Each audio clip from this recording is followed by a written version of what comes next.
Ang mabuting balita ng Panginoon ayon kay San Juan, chapter 11, verse 45 to 56.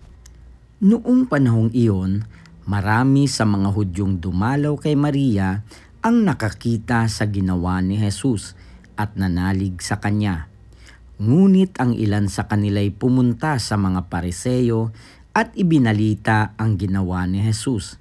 Kaya tinipon ng mga punong saserdote at ng mga Pariseo ang mga kagawad ng Sanhedrin. Ano ang gagawin natin? Wika nila. Gumagawa ng maraming kababalaghan ang taong ito. Kung siya'y pababayaan natin, mananampalataya sa kanya ang lahat. Paririto ang mga Romano at wawasakin ang templo at ang ating bansa. Ngunit isa sa kanila, si Caiphas, ang pinakapunong saserdote noon, ay nagsabi ng ganito, "Ano ba kayo?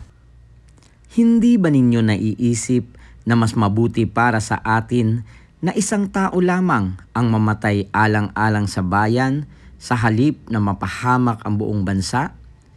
Sinabi niya ito hindi sa ganang kanyang sarili lamang.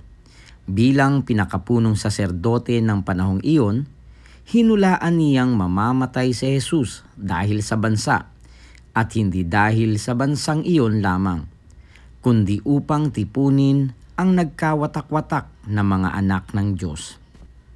Mula noon, binalangkas na nila kung paano ipapapatay si Jesus, kaya't hindi na siya hayagang naglakad sa Judea. Sa halip, siya'y nagpunta sa Ephraim, isang bayang malapit sa ilang, at doon siya nanirahang kasama ng kanyang mga alagad. Nalalapit na ang pista ng Paskwa. Maraming tagalalawigang pumunta sa Jerusalem bago magpaskwa upang isagawa ang paglilinis ayon sa kautusan. Hindi nila nakita si Jesus sa templo, kaya't nagtanungan sila, "Ano sa akala ninyo? Paririto kaya sa pista o hindi?" Ipinag-utos ng mga punong saserdote at ng mga Pariseo na ituro ng sinumang nakakaalam kung nasaan si Jesus upang siya'y maipadakip nila. Ang mabuting balita ng Panginoon.